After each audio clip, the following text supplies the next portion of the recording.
عصر کی نماز۔ عبداللہ بن عمر رضی اللہ عنہما سے روایت ہے کہ رسول اللہ صلی اللہ علیہ وسلم نے فرمایا، جس شخص کی نماز عصر فوت ہو جائے تو گویا اس کے اہل و عیال اور اس کا مال لوٹ لیا گیا۔ یعنی جیسے کوئی ڈاکو آتے ہیں نا کسی گھر میں، گھر والوں کو بھی مار دیتے ہیں اور سارا کچھ لوٹ کے بھی لے جاتے ہیں، اتنا بڑا نقصان۔ بخاری کی صحیح روایت ہے۔ تو عصر کی نماز صلاۃ الوسطیٰ جو ہے، اس میں خاص طور پر کوتاہی نہیں کرنی چاہیے۔ قرآن مجید میں آتا ہے، حافظوا علی الصلوات والصلاۃ الوسطیٰ وقوموا للہ قانتین، سب نمازوں کی حفاظت کرو اور خصوصاً درمیانی نماز کی، اور اللہ کے لیے فرما بردار ہو کر کھڑے رہو۔ تو عصر کی نماز فوت ہونے پر فکر مند ہونا چاہیے۔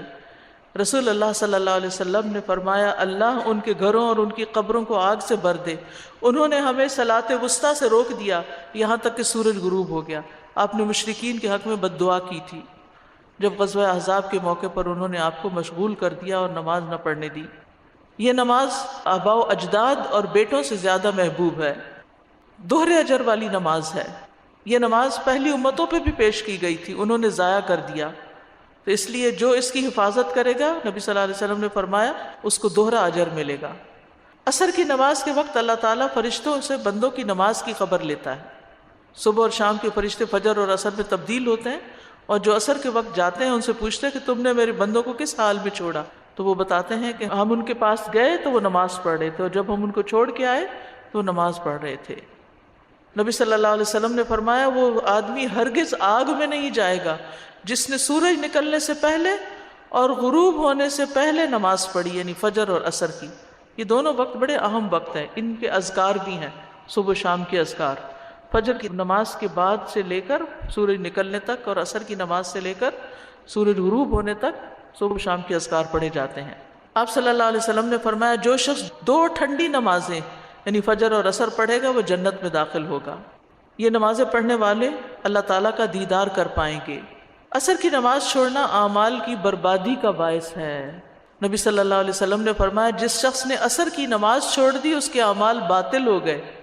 اصل میں ہوتا یہ ہے کہ دن کا آخری حصہ آ جاتا ہے نا، آپ جاب سے واپس جا رہے ہیں، ٹریفک میں پھنس رہے ہیں، آپ اپنے بزنس بند کر رہے ہیں، یا پھر یہ کہ اس وقت بزنس بڑی عروج پر ہوتا ہے، بہت زیادہ لوگ آرام کھانا کھا کے اپنے کام کاج کر کے تو خرید و فروخت کے لیے نکل آتے ہیں، تو دکانیں زیادہ بزی ہو جاتی، یا کوئی بھی وجہ ہو سکتی ہے، یا لوگ تھک کے آتے ہیں، گھروں میں قیلولہ کرتے کرتے مغرب کر دیتے ہیں۔ خاص طور پر وہ لوگ جو راتوں کو جاگتے ہیں تو وہ پرواہ نہیں کرتے کہ جب آ کے سوئے دوپہر کو تو کب اٹھے، اور پھر بعض اوقات بہت تاخیر سے پڑھتے ہیں، تو ان سب چیزوں سے بچنے کی ضرورت ہے۔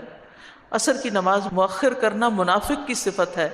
رسول اللہ صلی اللہ علیہ وسلم نے فرمایا، کیا میں تمہیں منافق کی نماز کے بارے میں نہ بتاؤں؟ وہ عصر کی نماز لیٹ کرتا رہتا ہے یہاں تک کہ سورج غروب ہونے کے انتہائی قریب ہوتا ہے، اس وقت پڑھتا ہے۔ یعنی کبھی کبھار تو ایسا ہو سکتا ہے، لیکن عادتاً روز یہی کچھ کرنا یہ نفاق کی علامت ہے۔